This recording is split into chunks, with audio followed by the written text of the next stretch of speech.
se a linha que separa nós e eles for mais uma sombra do que uma muralha?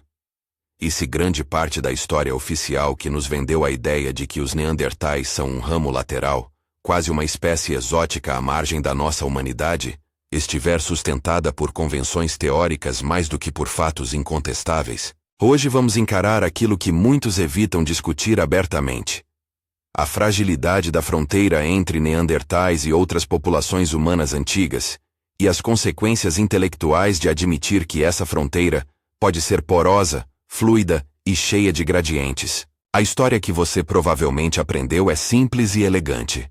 Havia os neandertais, um grupo adaptado às paisagens frias da Eurásia. Havia os nossos ancestrais, o Homo sapiens, vindo de fora. Houve encontros esporádicos, talvez algum cruzamento. Depois, por causas variadas, os neandertais desapareceram, e nós ocupamos seus lugares. Essa narrativa tem sido útil, porque define linhas claras, permite classificações rígidas e sustenta modelos de migração que parecem limpos no papel. Mas a natureza raramente se organiza em linhas retas. O problema real é que quando nos apoiamos demais nessas linhas, deixamos de ver evidências que apontam para um quadro mais complexo, e que, se levadas a sério, exigem que a disciplina repense conceitos e métodos.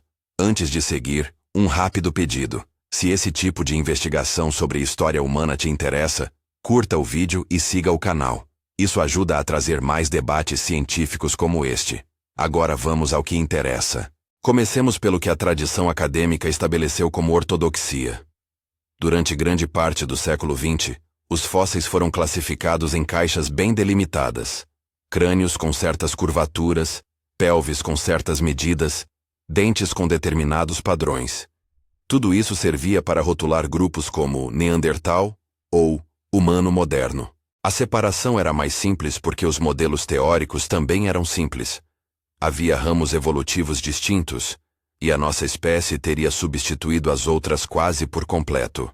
Esse modelo, muitas vezes chamado de substituição total, era atraente porque explicava a diversidade humana como resultado de expansões e substituições, em vez de misturas contínuas. Em suma, conveniência interpretativa ajudou a construir uma história confortável. Mas o que acontece quando olhamos para as outras linhas de evidência que a ciência moderna nos deu? A genética, por exemplo, trouxe um quebra-cabeça que não se encaixa bem nas fronteiras tradicionais. Sequências genômicas recuperadas de restos antigos mostraram que segmentos do genoma caracterizados como de origem neandertal persistem em pessoas vivas hoje. Isso significa que houve cruzamentos suficientes, em tempos e lugares variados, para deixar vestígios duradouros no patrimônio genético de populações humanas. A implicação biológica é direta. Se cruzamentos geraram descendência, que se integrou e continuou a se reproduzir, estamos diante de compatibilidade reprodutiva, algo que, sob o critério clássico do conceito biológico de espécie, complica a ideia de espécies completamente separadas. Dizer apenas houve mistura seria subestimar o que os dados genéticos sugerem. Esses padrões não têm a aparência de encontros singulares e acidentais. Mostram continuidade, sinais de introgressão em diferentes regiões, e a presença de variantes que influenciam traços fenotípicos em populações atuais. Alguns desses traços, por exemplo, afetam pigmentação, resposta imunológica e outros aspectos da biologia humana contemporânea. Ou seja, não estamos apenas falando de encontros pontuais que deixaram uma assinatura tênue e desaparecida com o tempo. Falamos de material genético que sobreviveu e que, em alguns casos, teve impacto funcional. Passando da molécula ao osso, a anatomia também entrega surpresas. Muitos dos critérios morfológicos usados para separar neandertais e Homo sapiens são contínuos, não discretos. A globularidade craniana, a forma mais arredondada e alta do crânio associada ao Homo sapiens, é frequentemente citada como marca distintiva. Já a robustez do corpo ou a largura da pelve são tidas como indicativos de linhagens diferentes. Mas a realidade dos fósseis não apresenta abruptos saltos de espécie.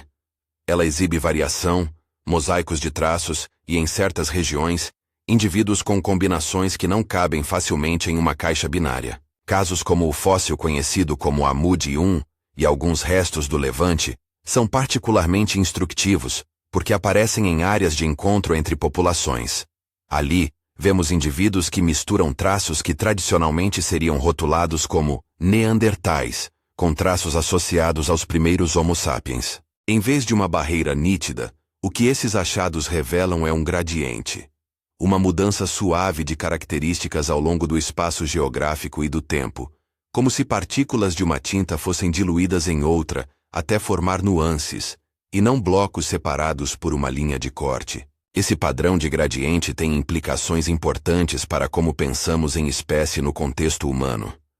O conceito de espécie que biologistas usam com frequência, o chamado conceito biológico de espécie, define grupos como populações que se mantêm reprodutivamente isoladas. Em muitos mamíferos selvagens, essa definição pode funcionar razoavelmente bem. Há espécies que, mesmo em contato, produzem híbridos estéreis ou inviáveis. Mas quando aplicamos esse critério à nossa história, encontramos um problema. Os cruzamentos entre populações humanas antigas produziram descendência fértil e integrável, e muitas dessas misturas deixaram herança duradoura. Isso sugere que, ao menos nesse caso, a ferramenta conceitual que a biologia usa para outros organismos não é suficiente para capturar a complexidade de populações humanas em contato. Há, além disso, uma dimensão cultural que frequentemente é relegada a segundo plano quando discutimos classificação. Cultura, entendida como práticas, tradições, tecnologias, rituais e simbolismos transmitidos socialmente, é tanto um produto quanto um motor da biologia humana. A arqueologia indica que populações atribuídas aos neandertais praticavam enterros, usavam pigmentos, produziam ornamentos e desenvolveram ferramentas complexas. Esses comportamentos sugerem cognição sofisticada, capacidades sociais e tradições que se perpetuavam.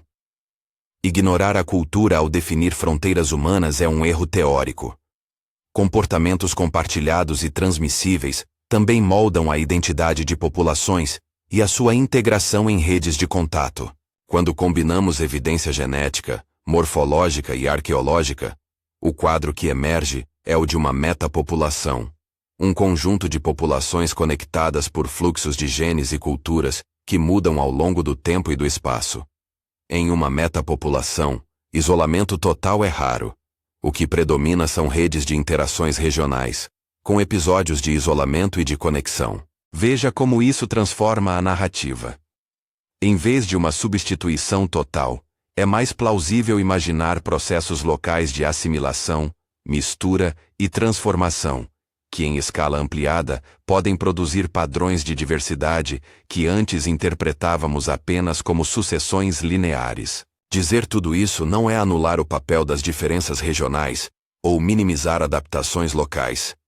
Neandertais desenvolveram morfologias e estratégias de vida que os tornaram bem-sucedidos em seus ambientes.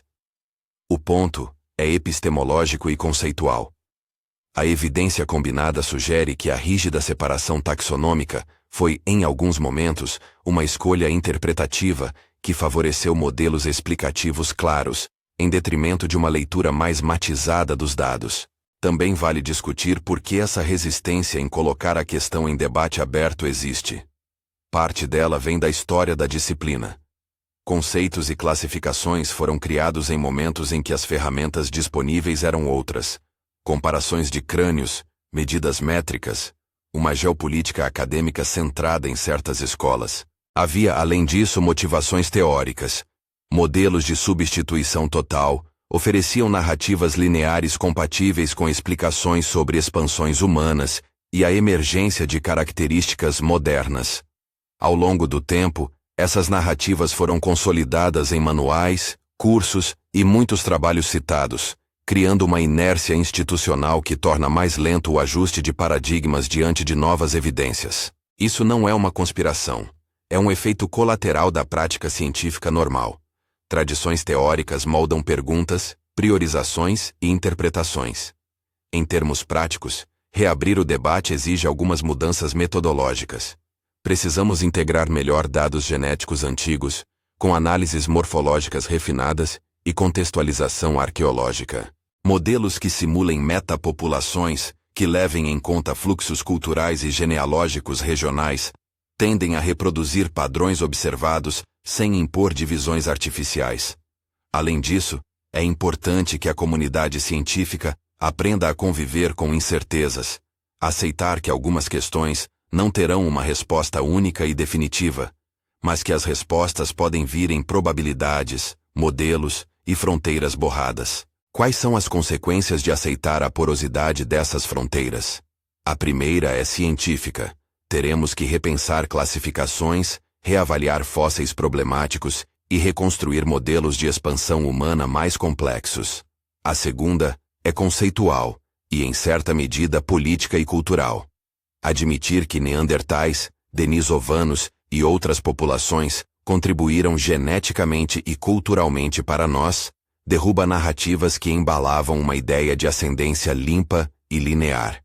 Isso não diminui a singularidade do Homo sapiens, nem transforma radicalmente o passado.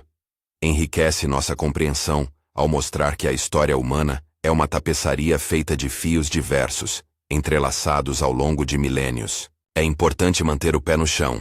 Reconhecer porosidade não implica automaticamente decidir categorias taxonômicas formais sem amplo consenso científico. A proposta que cabe é outra: abrir espaço para interpretações que considerem compatibilidade reprodutiva, arbitrariedades históricas nas classificações e o papel da cultura como evidência relevante. Trata-se de deslocar a pergunta de quem é o outro para como as populações humanas interagiram, trocaram genes e culturas e transformaram-se mutuamente ao longo do tempo. Voltando ao presente, pense no que isso muda em termos de identidade. Nossa espécie não surge como um bloco aislado que varre o cenário e substitui outros. Ela cresce, encontra, mistura e incorpora. Essa leitura não é menos emocionante do que a anterior. Ao contrário, ela revela redes de relação profunda que nos conectam a outras populações humanas. A biologia, a arqueologia e a paleogenética nos convidam a ver parentesco em termos de processos e fluxos, não apenas em termos de fronteiras. Algumas objeções surgem naturalmente. Se admitirmos mistura generalizada, corremos o risco de dissolver categorias úteis para a reconstrução evolutiva. A resposta é: categorias são ferramentas. Elas servem quando úteis e atrapalham quando empobrecem a interpretação. O desafio é escolher modelos que respondam melhor aos dados, não modelos que preservem certezas antigas a qualquer custo. Para fechar, voltemos à imagem. Imagine um mapa onde, em vez de linhas fortes e inquebráveis, aparecem zonas de transição, áreas de sobreposição, manchas e gradientes. É nesse tipo de mapa que os fósseis do Levante, exemplares como o Amude 1 e os sinais de introgressão genética fazem sentido. A fumaça que antes parecia ofuscar o panorama, agora mostra texturas e camadas. O problema que muitos evitam discutir não é um escândalo oculto. É uma questão incômoda para tradições classificatórias, porque exige trabalho, reavaliação e humildade intelectual. Mas é também uma oportunidade. Reescrever partes da nossa história de maneira mais fiel aos dados e menos dependente de convenções teóricas. Não estou afirmando que já devamos adotar uma nova classificação formal ou que tudo o que foi dito até hoje esteja errado. Digo apenas que as evidências sugerem um quadro mais aberto e que a paleoantropologia ganhará em rigor e clareza se abraçar essa complexidade. O convite é para que a comunidade científica e o público interessado encare a discussão sem arrependimentos, comparar dados, testar modelos, revisar hipóteses e reconhecer incertezas. Agora eu quero saber de você. O que acha dessa visão mais porosa da nossa história? Deixe sua opinião nos comentários e indique leituras ou perguntas que gostaria que eu aprofundasse. Na descrição do vídeo, vou deixar sugestões de textos e fontes para quem quiser seguir estudando esse tema. Se gostou do conteúdo, compartilhe com alguém que se interessa por ciência e história humana. E volte para mais debates como este. Obrigado por acompanhar até aqui.